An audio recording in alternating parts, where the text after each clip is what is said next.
a whole career in college football and just one NFL game so far. What is the difference between trying to beat man coverage in the SEC versus what you saw today? Yeah, there's a little bit of a difference. Obviously, like the NFL is just the best of the best, so there's that difference. But I still think it's similar techniques to beat a DB at the end of the day, and I got to stick to those techniques and keep working on it and keep getting better at it. What did it mean to you to get out to the football field today, given what happened to you? Yeah, it meant everything. Obviously, all the adversity I just went through these past month, it was really good to go out there with my guys again. I think that's the refresher for me at the end of the day. When the incident first happened, the first thing I was thinking about was, the guys in this locker room, the coaches in the locker room, and the entire staff. And, they did a really good job of rallying around me, making sure, I stayed up. And it was a huge blessing for me today, yeah. At what point when that did happen to you, did you realize that you would be able to play football again? They told me in the hospital when I was still asking that question over and over again. So that was a common question coming out of my mouth when I was in the hospital bed. But they ended up telling me after they seen the X-rays and the CAT scans of the direction of the bullet path, and then as well as there was some nerve stuff that I had to make sure I was good on. So that's why I had to stay overnight. But after that next morning is when the doctor came in and told me I would be good to play football again. That was my first question. So, what's the biggest hurdle that you had to clear, 2 months ago through that process to get back on the field today? Yeah, for sure. I think the biggest hurdle for me was just recovery from, the wound. There was obviously a lot of scar tissue buildup in the area. And since it was in my chest, all in like under my armpit, and obviously it was through and through, so there was a buildup all the way from, my chest to my back. So just working through that. Making sure I'm getting that all worked on and getting that scar tissue out. And once I started feeling better range of motion and pain tolerance wise, and that's when, I was headed to the right direction to practice and train. Was there an emotional hurdle as well? Yeah, I think there was slightly.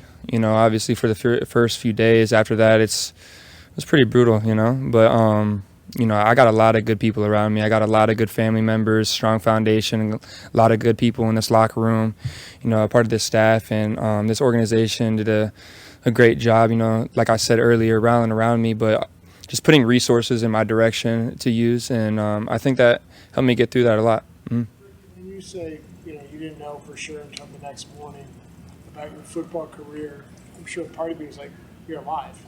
But was that a tough night of sleep for you, still not knowing? Yeah, for sure. That was obviously my first thoughts through the whole incident was, if I was going to be alive or not, and that was the first thing I was thinking of, and making sure, that I got in contact with my family members. But once I knew I was going to be okay, and I was going to be able to live, the next question came, was I going to be able to play football now? And as soon as I got that answer, a light just grew inside of me, and I was super excited to hear that from the doctor. So, now that you'll be able to play football, and then you've been told that maybe you'll be able to make your debut in week 4. Then that comes 5 and 6, and then you get to week 7 and you make your debut against the undefeated Kansas City Chiefs. What were you kind of thinking about going into this outside of the loss? How did that kind of build up your motivation or excitement to get out there and play? Yeah, there was a tremendous motivation for me, after that incident. Obviously when you go through some adversity like that, it only makes you stronger at the end of the day. So, just having that along me, and then obviously having that presence of, God with me through those moments. There was a lot of, signs that he was giving to me throughout that time, and that's a whole separate story. But there was a lot of excitement leading up to those weeks. Obviously, I didn't play week 4, and that was something I really wanted to do just because that was the minimum of coming back. And I just knew I wasn't ready leading up to that week after some of the workouts. I just still felt a lot of that scar tissue build up in there, and a lot of pain and, range of motion. Obviously, the pain was probably like the last on the ladder for it. But as far as like range of motion, because I kind of need that being a receiver. So after that was all clear, that's when we started looking towards this week. And, I just felt like it was scripted, for me, just going into a week like this, playing a really good team like this, and, having the opportunity to step on that field again. Your first what's going on with Brandon right now, but with the very real possibility that he's out, how much urgency do you feel to really kind of pick up the pace and get going now with an opportunity like that? Yeah, right now I'm not feeling like much urgency, as you would say. It's more of, just making sure that I reach out to my guy. That's still my brother at the end of the day. It's for me, it's much bigger than football. He's going through something right now, and I'm making sure I show that my love for him and sending prayers his way and checking on that guy because he's a really good buddy of mine. So, but in this game he went down, and I had to play more than expected, than really everybody expected. But I just try to make the most of my opportunities. You make your first Football your complete- whole life. Was there a point today where, when you got out there, was it different? And when did it start to feel natural today? Yeah, it felt different just because, all the build-up around it, just from, training camp, missing most of that, and then, obviously going through this entire incident. I just felt like there was a different build-up towards that than I was used to. I never missed a game in college, in my entire college career, so I never really had that.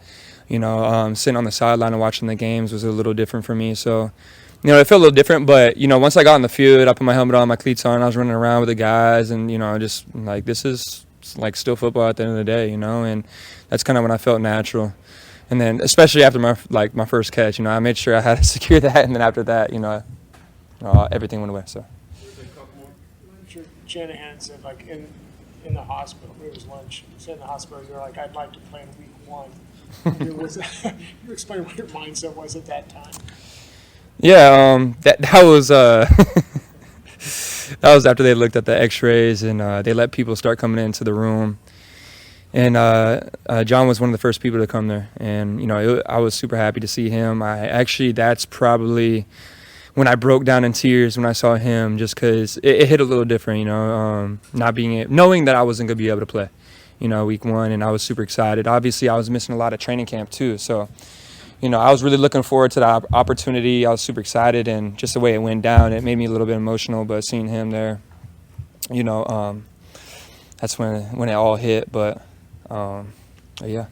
Has this whole thing had an impact on your perspective, how you view your career and your life? I mean, it's a pretty emotional thing. Has it changed your perspective?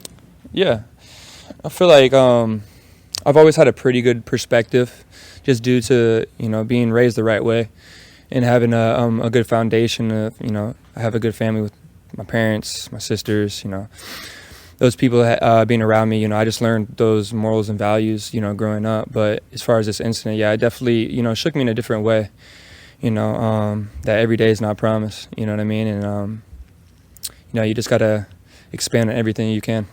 Hey, Ricky, physically, just how do you feel playing your first football game with all that? Mm-hmm. Yeah, physically I feel great. I feel great. I feel like I could play another game right now. Ricky, Levi Stadium got really loud after you make that first completion. How much of that moment did you get to take in? Yeah, obviously I'm in the moment. I'm trying to, we're trying to get some first downs, and move the ball and go score and put some points up. So, but then after that catch, and my teammates are dabbing me up and saying that they're happy for me and they're proud of me, and then that's kind of when it all hit.